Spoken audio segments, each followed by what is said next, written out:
आप भाजपा में वो ले लीजिए आप रिक्वेस्ट कर रहे हैं आपके साथ रिक्वेस्ट कर रहे हैं मैडम हाँ वो मेमो दे दिया वो तो मैंने आपको तभी भी रिक्वेस्ट किया था मैडम कि अगर आप भाजपा में ले लीजिए हाँ हमने સૌપ્રથમ તો ગઈકાલે આપ સૌ જાણો છો એ રીતે કારગિલ વિજય દિવસને 25 વર્ષ પૂર્ણ થયા હતા એટલે એ નિમિત્તે સૌપ્રથમ તો તમામ શહીદોને અને તમામ સૈનિકોને હું આ ગઈકાલના દિવસ નિમિત્તે કારગિલ વિજય દિવસ નિમિત્તે સત વંદન કરું છું, સત પ્રણામ કરું છું અને મા ભારતીની રક્ષા માટે જે કોઈ શહીદોએ પોતાનું બલિદાન આપ્યું છે એ નિમિત્તે રાજકોટ શહેર ભારતીય જનતા પાર્ટી દ્વારા કિશનપરા ચોક ખાતે કારગિલ વિજય દિવસને 25 વર્ષ પૂર્ણ થતા હોવાથી એ નિમિત્તે ગઈકાલે ત્યાં પુષ્પાંજલિનો રાજકોટ બક્ષીપંચ મોરચા દ્વારા કાર્યક્રમ રાખવામાં આવેલો હતો. જે કાર્યક્રમમાં પાર્ટીનો કાર્યક્રમ હોવાથી એ કાર્યક્રમમાં હું પણ ત્યાં ઉપસ્થિત હતી. જે રીતે વાત જાણવા મળી ત્યાં પહોંચ્યા પછી કે 2 કાર્યકર્તાઓની કાર ડિટેન થઈ હતી એ વાત જાણવા મળી એટલે આથી કાર્યકર્તાઓએ અમને ભલામણ કરી કે વરસાદના દિવસો છે, શનિ રવિનો સમય છે, તો જો જે કાંઈ પણ આમાં જોગવાઈ થઈ શકતી હોય તો એ માટે કદાચ જો થઈ શકે તો અમને સારું પડે. ત્યારબાદ શહેર પ્રમુખ મુકેશભાઈ દોશી પણ આવ્યા અને એમણે પણ ડીસીપી એમણે એસીપી રબારી સાહેબ સાથે વાત કરી અને મેં ડીસીપી પૂજા યાદવ સાથે વાત કરી કે આ બાબતે શું થઈ શકે. પોલીસે જે કામગીરી કરી છે પોલીસની કામગીરી ખૂબ સરાહનીય છે. રાજકોટનો એકમાત્ર પ્રશ્ન એ ટ્રાફિકનો પ્રશ્ન છે અને એ સંદર્ભે પોલીસે જે કંઈ પણ કામગીરી કરી છે એ કામગીરી સંદર્ભે મારે ડીસીપી પૂજા યાદવ સાથે વાત થઈ હતી કે આ જે 2 કાર ડિટેન થઈ છે એમાં શું થઈ શકે. એ લોકોએ બંને કારનો આરટીઓનો મેમો જે તે કાર ચાલક હતા એમને અમારા કાર્યકર્તાને આપેલો હતો. તે આ બાબતે આરટીઓના મેમો બાબતે પણ અમારે વાત થઈ તો આરટીઓ ઓફિસ ગઈકાલે શુક્રવારે સાંજે 6:30નો કાર્યક્રમ હતો એટલે આરટીઓની ઓફિસ છે એ બંધ થઈ ગઈ હતી અને ત્યારબાદ એમણે એવું જ કીધું પૂજા યાદવે પણ કાર ચાલકને એ જ રીતે સમજાવ્યું કે આપ આરટીઓએ જઈ અને આ મેમોમાં જે દંડની રકમ છે એ દંડની રકમ આપ ભરી આપશો તો આપની કાર છે એ તરત જ છૂટી થઈ જશે.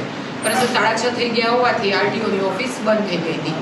એટલે ત્યારબાદ અમે પૂજા યાદવ જે ડીસીપી છે એમની સાથે ફરીથી પરામર્શ કરી અને એમને કીધું કે આમાં કોઈ પણ ન્યાય વિરુદ્ધનું કાર્ય કરવાનું નથી, કોઈ પણ કાયદાનું ઉલ્લંઘન કરવાનું નથી. જે કાંઈ પણ કાયદાકીય જોગવાઈ હોય એ બાબતે તમે અમને માર્ગદર્શન આપો કે જેથી કરીને અમે કાર્યકર્તાને એ રીતે સમજાવી શકીએ.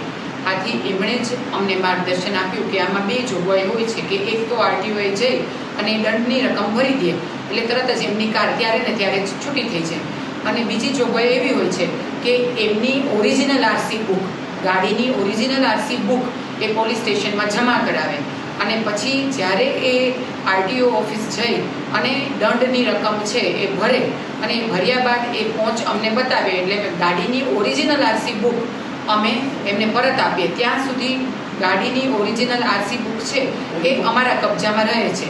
આ કાયદાકીય જોગવાઈ છે.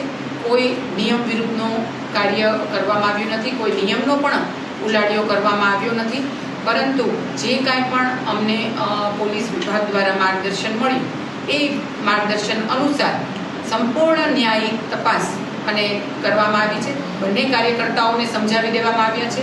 બંને કાર્યકર્તાઓ જે કાંઈ પણ પોલીસ દ્વારા દંડની રકમ છે એ પણ ભરી દેશે.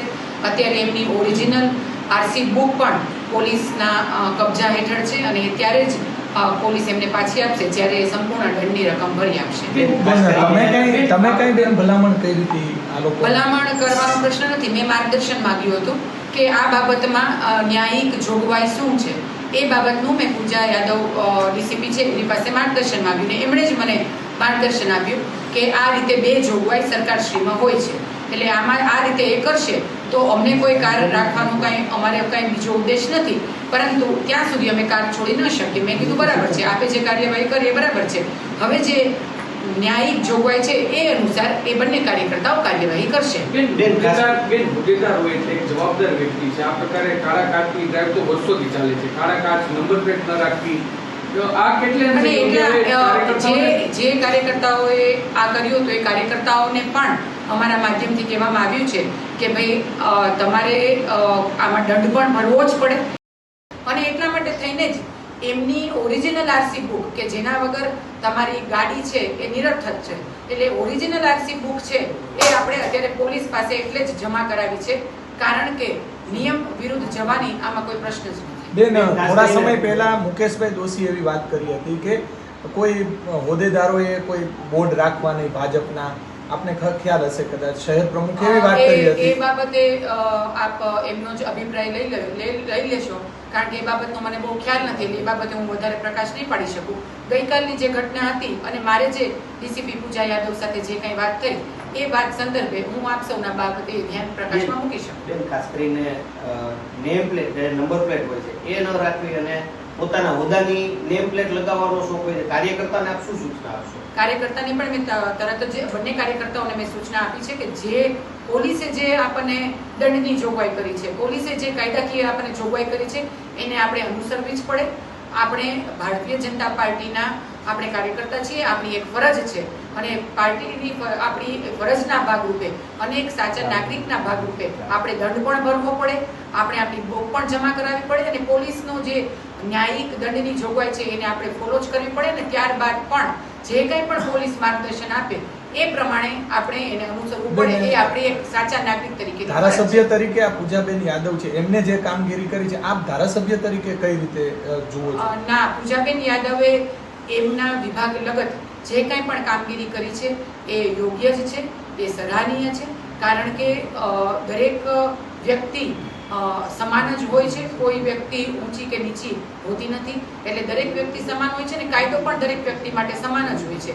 એટલે પોલીસે એનું જે કામ કર્યું છે એ યોગ્ય જ છે એની જગ્યાએ, અને એમને જે માર્ગદર્શન અમને આપ્યું એ પ્રમાણે જ અમે લોકો આપને ખ્યાલ છે? આ બંને અમારા ભારતીય જનતા પાર્ટીના કાર્યકર્તાઓ હતા, અને એ બંને કાર્યકર્તાઓ બક્ષીપંચ મોરચાના કાર્યક્રમમાં ગઈકાલે ત્યાં આવેલા હતા. બેન, તો કાર્યકર્તાઓની લાગણી ક્યાંક હવે નહીં દુભાય, કારણ કે તમારા જે કાર્યક્રમો કિસાનપરા ચોકમાં ત્યાં રાખતા હોય, ગાડીઓ લઈને આવતા હોય, તો તેમને દુઃખ નહીં લાગે? દરેક કાર્યકર્તાઓ, એમાં હું હોઉં કે બીજો કોઈ પણ કાર્યકર્તા હોય, આપણે જે કાંઈ પણ સરકારશ્રીના ટ્રાફિકના નિયમો છે એને આપણે અનુસરવા જોઈએ એવું હું પોતે પણ સ્પષ્ટપણે માનું છું. અને એટલા માટે થઈને જે કંઈ પણ કાર્યકર્તા અમારા હોય છે એ હંમેશા આ બાબતે હંમેશા સાથ સહકાર સરકારને, પોલીસ વિભાગને અને દરેક જગ્યાએ આપતા હોય છે. ક્યારેક કાર્યકર્તાથી આવી નાની મોટી ચૂક થઈ જતી હોય છે તો એના બાબતે પોલીસ દ્વારા જે કંઈ પણ દંડની જોગવાઈ કરી છે એ લાગો ભોગવવા માટે તૈયાર છે.